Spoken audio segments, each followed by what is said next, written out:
Hello, everybody. This is John in Louisville. I'm filling in for Joe today. Well, it's about time. It's about time we take the time to talk about time.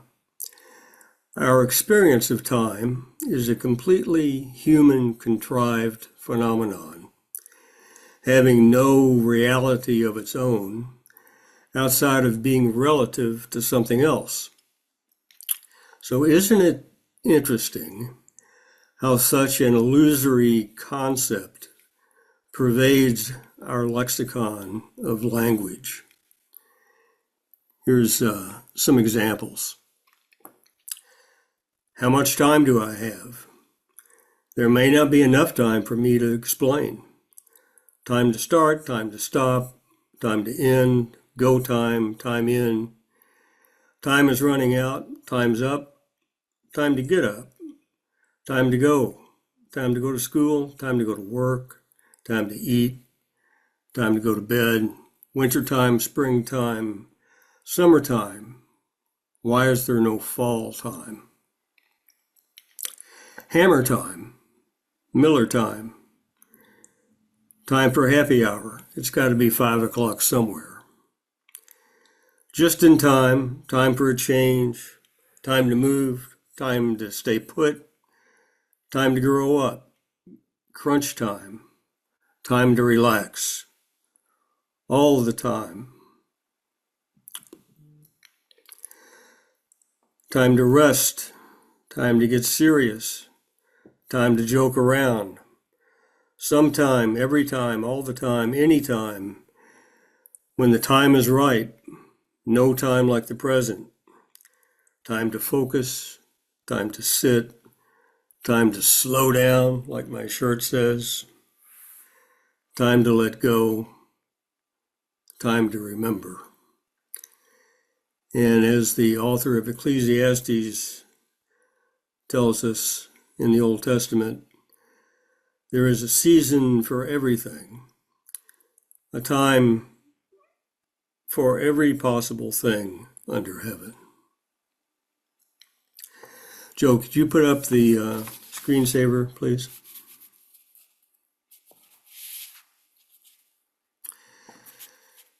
So I thought it might be fun to take a page out of Joe's playbook and create a time mandala. This starts with emptiness. You see at the top of the page in the north position. So the universe started in the emptiness of the eternal now, and was like that for billions of years until humans came along and started to turn that the emptiness into various types of order, which moves us down into the east position on the right-hand side of the page. We can look at that clock and we can tell exactly what time it is. It's 4 minutes till 1 or 12:56, depending how you want to look at it. And this is what we see immediately as what we think of as normal order. The problem is that we live in a world of increasing complexity. Complexity in our culture, complexity in our society. Technology is both a blessing and a curse. We love our Wi-Fi, we love our computers, we love our cell phones until they don't work. And when they don't, it can be some of the most frustrating times we can imagine. We live in a world where our government seems to be out of control. There's war all across the globe. Poverty is everywhere. And we're living in an age of a climate crisis where we don't know whether we're going to destroy the planet or the planet will destroy humans so that it can survive. So that takes us toward the bottom of the page into what I am calling a dark order. And it's dark because unless you're fairly proficient with mathematics, you can't tell what those numbers are. But the numbers are exactly the same. They are as they are on the clock that we think of as normal. But you have to be able to perform those mathematical operations to understand it. And that's kind of where we are now. In order to be able to participate in that world, you have to be able to speak the language. And the way things are at the moment, only a handful of people are speaking that language. So what I think is happening is that once we get more into this dark order kind of space, we will eventually collapse into disorder.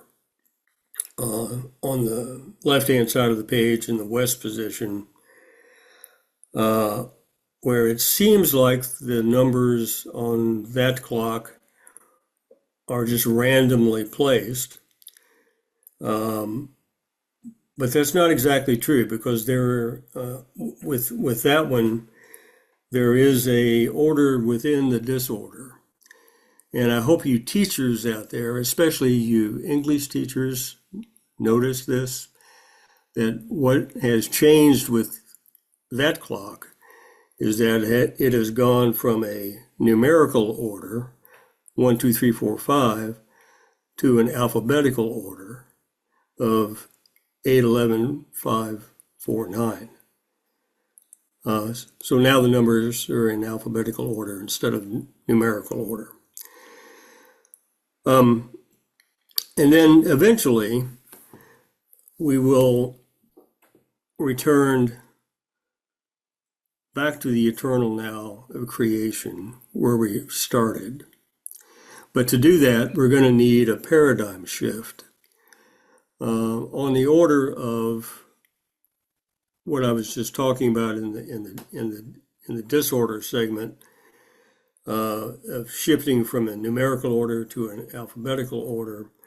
We're going to need a paradigm shift like that, going from a individually focused reality into a non-dual focused reality. And just maybe that's the role of mystics and contemplatives like us, is to make that possible, spread the word, and make that happen for other people. So Joe, you can take that off now. So how did we get here? Why do humans in general have this obsession with time? For billions of years, time was marked only by the passage of the sun from day to night, the phases of the moon, and the seasons of the year. For our Paleolithic ancestors, this was sufficient. They got up when it was light, went to sleep when it was dark, and adjusted with the seasons. The Egyptians were the first to devise a way to measure time, developing the sundial around 5,000 years ago. And then later, the Egyptians also introduced the 24-hour day by, they had 24 stars that they identified 12 of which were always visible at night throughout the year. And they called those the hours of the day. And then the Babylonians came along about 600 years later and noticed the circular nature of time and created a circle made and split it into 360 equal parts. So they were the first people to devise the thought that 1 year is 360 days, or 1 degree of the 360 on the circle. And there were 4 seasons of 90 days represented by 90 degrees on the circle, 12 months in a year representing 30 days or 30 degrees on the circle. And then also they had a different circle system representing the day, the 24-hour day. And they broke that up into 60 minutes and then broke each minute up into 60 seconds. Why 60? And because the Babylonians in their mathematical system, they use a base 60. We use a base 10 in our system. The Babylonians used 60, so that was natural for them to split that into 60 parts. So that's how we wound up with the time system as we have it today. So when we talk about time, we're talking about the rotation of the Earth, because that's what gives us time as we know it. So our planet is turning on its own axis right now at about 1,000 miles an hour, or 1/3 of a mile per second. At the same time, the Earth is traveling around the sun at the rate of 67,000 miles an hour. Yet we have no sensation of movement. So isn't it amazing that we don't get dizzy and fly off in the surface of the planet into space? Thank God for gravity. The Greeks had 2 distinct words for time. One was chronos, which is what they referred to as the normal linear movement of chronological time. And then there was kairos, which means when the time is right, or in the fullness of time, according to the Greek gods. The first mechanical clocks were not invented until the 14th century in Europe. And those early clocks were famously inaccurate, but became essential for open water navigation, allowing the likes of Christopher Columbus to sail the ocean blue and eventually discover, quote unquote, the new world.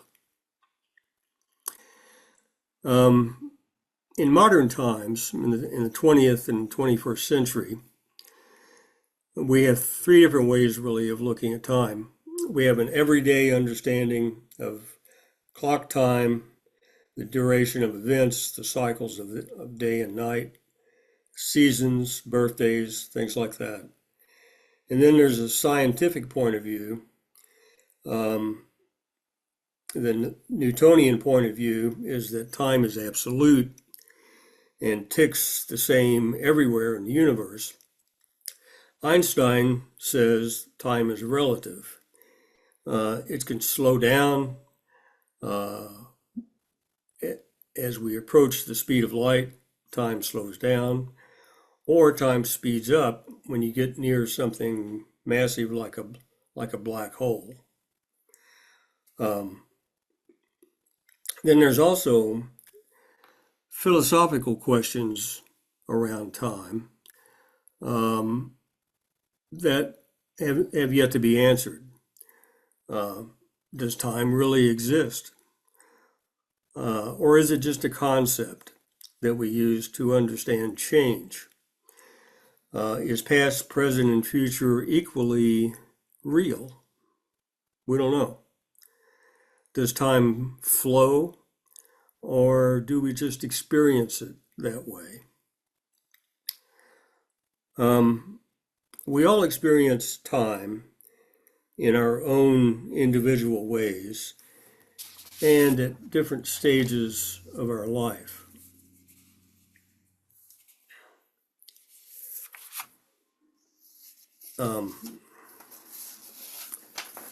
Early on in my schooling, in the first half of life, and well, in the first half of life in general, we tend to be more left brain oriented. We're focused more on survival, the survival mode of accumulating, counting, schedules, deadlines, that kind of thing. But early on in my schooling, I learned about Lombardy time. Now, some of you may know this. I think Joe does. But Vince Lombardi was a football coach for the Green Bay Packers. And he famously said, if you're 10 minutes early for practice or a team meeting, you're late. And that idea stuck with me and served me well through my career. But as a result, I became obsessed with time in the first half of my life. And I'm still living with that. I have at least one clock in every room in my house except one. But I'm going to tell you a story about one of those clocks. We were on a trip 15 years ago in Europe. We went to Switzerland and went to a very well-known clockmaker shop. And they had a clock there that was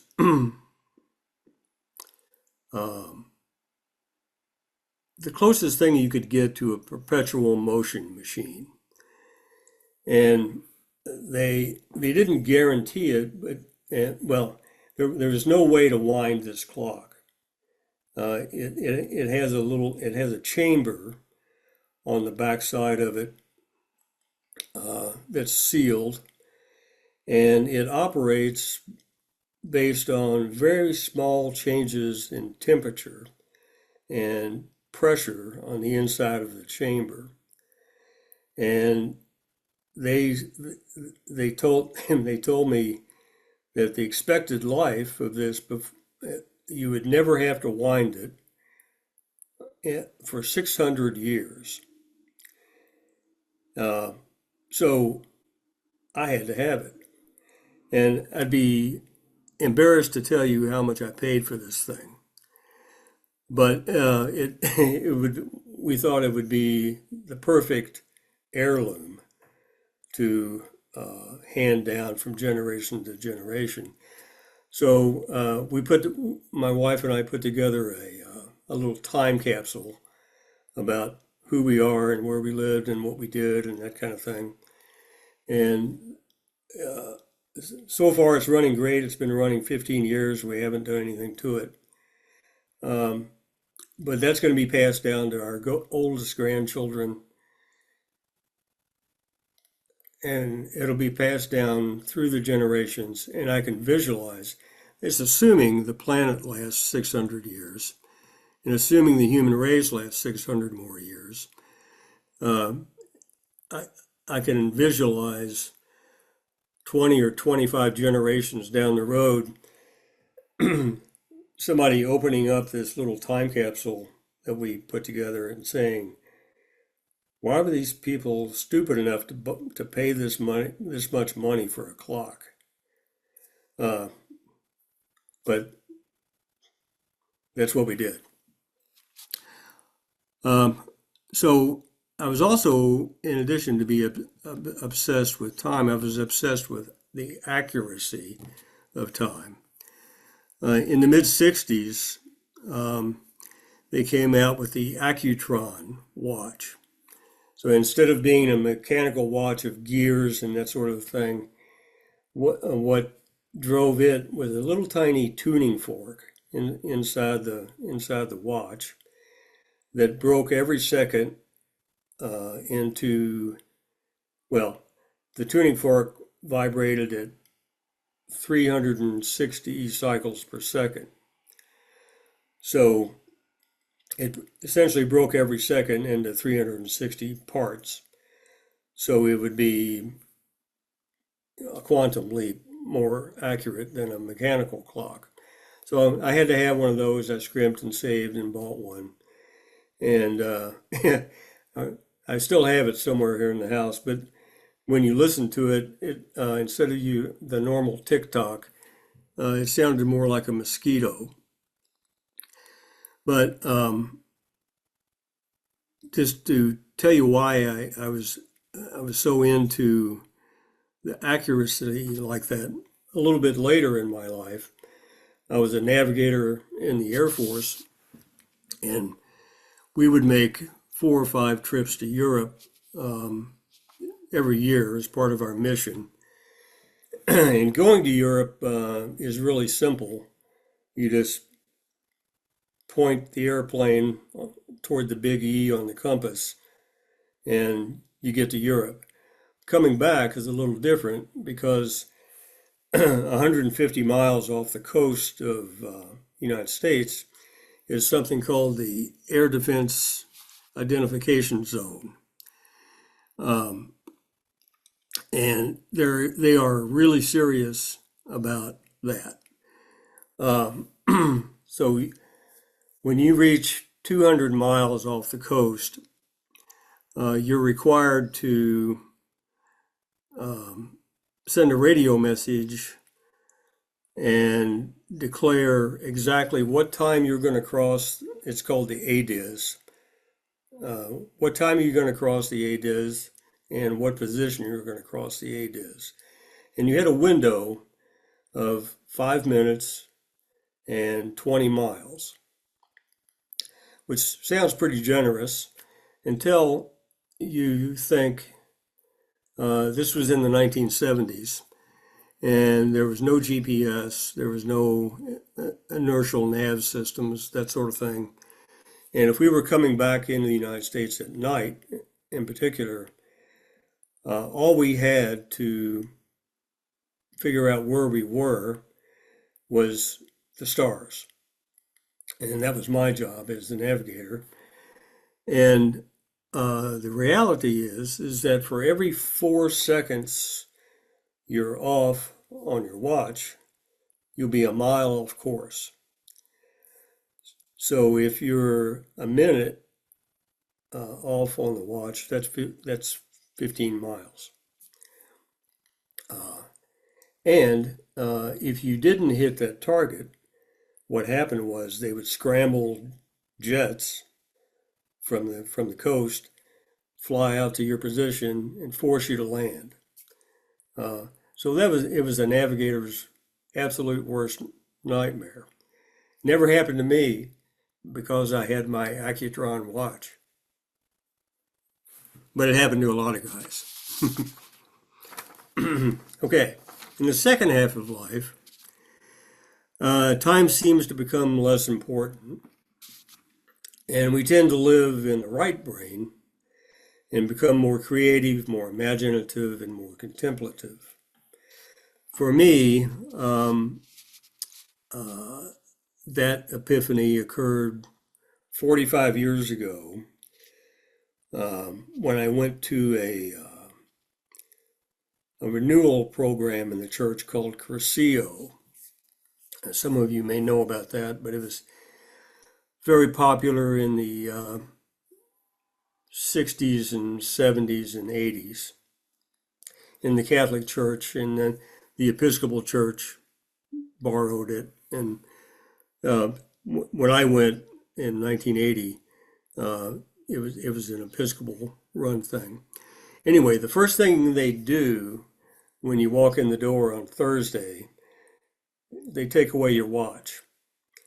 And I was so attached to that at the time, I almost left. I'm like, hell no, you're not taking my watch. That's my life. I can't live without time. And but I relented in the end and gave it up. And for the first day was tough, but the second day I started to experience a freedom that I hadn't really felt before. And it was like a door had opened on a cage that was beyond my awareness. And that whole experience with Cursillo led me to Merton, the Abbey at Gethsemane, meditation practice that's the one room in my house where I don't have a clock. The only things that resemble time in the meditation room are burning candles, incense sticks, and a wrist mala to track my breath. So wouldn't it be interesting? What if we could find alternatives to the rotation of the planet to mark the passage of time? I was thinking about this, and maybe this is something you'd want to think about too. Use our imaginations to find ways that will connect us more with nature instead of just a clock. And I'm thinking about things. If you want to make time slow down, tie it to the flit of a butterfly wing, or the heartbeat of a hummingbird, or the mating call of a cicada, or the wag of a puppy tail. Or if you want things to seem like they're going faster, maybe tie time to the erosion of a mountain, the melting of a glacier, the life cycle of a redwood tree, or the movement of tectonic plates. Regardless of how we may choose to measure time, it cannot be stopped or reversed. It will continue to flow as the leading edge of a shifting boundary that marks the creation of the future and the memory of what has passed. Now that I'm well into the second half of my life, it seems to me that a flowing river may be the best possible metaphor for time. A river flows in, around, and through any obstacle it encounters, and speeds up when going over a waterfall, or it slows down in a deep pool.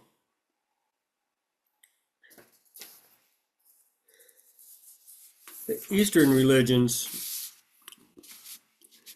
figured that out a long time ago, and here's a half a dozen really short little snippets from Buddhist and Taoist teachings. Time is like a river. It flows. We cannot stop it. The only choice we have is how to flow along with it. Number 2, the only constant in life is impermanence and change. The moment we accept this, you will find peace. Number 3, each moment is temporary and precious. We cannot control time, but we can choose how to live with it. Number 4, the world is constantly changing, and so we must learn to be flexible and adapt to the flow of time.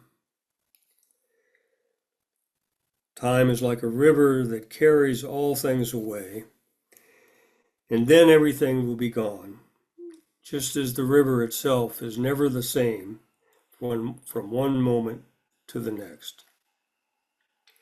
And the last one is from Anthony de Mello. Enlightenment is when everything within us is in cooperation with the flow of life and the flow of time itself, with what is inevitable.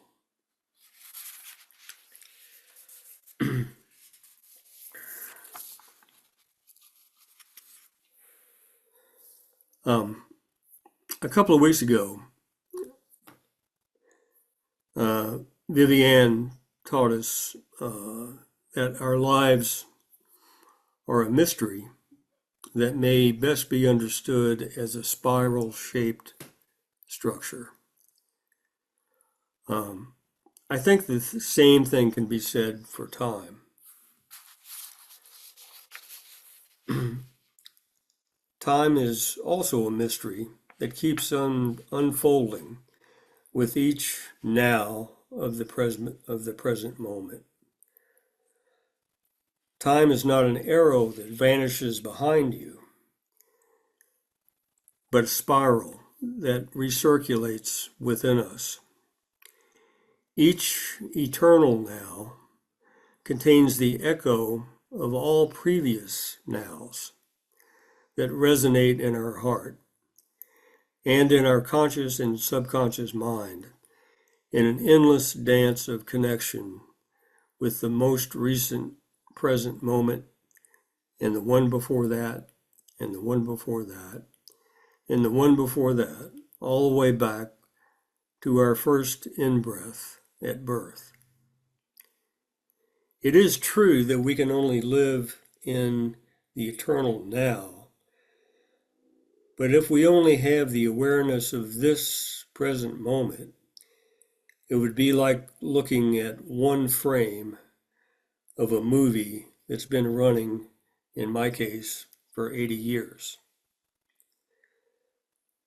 So we are an accumulation of all the previous nows that swirl within our heart and mind in an endless spiral. Each and every new present moment is like a single note of music, tuned to the unique key and rhythm of a symphony that is your one precious life. And I'd like to end this, before we go into meditation, with a poem from one of my favorite poems besides Joe, of course. This is from Rosemary Watola Tromer, called Off the Clock. I want to wake up with no sense of what a minute is. No watch on my hand, no dial on the wall. No method to measure this life into units of should or should not. I want to learn. I want to lean into the spell of sunlight, like orchids on the sill. I want to be a question only this present moment can answer. I want bergamot to tell me it's time for tea. And if there is a pressing yes, then let it find me. Let me feel into the field of my upper back, how spacious it becomes when I act with integrity. Let me be rhythm of shadow and birdsong, Let me be the rising wind. Let me be time itself. Not the arrow of time, but the infinite sea, and the sand that slips away, and the silence that swells. In the absence of tick, tick, tick, I want to wake to no hands but yours and mine, to be born into this day. No was, no will, no once, no when, no deadline, no finish line, no wrong date, no too late, not even a little too late. It would never be too late.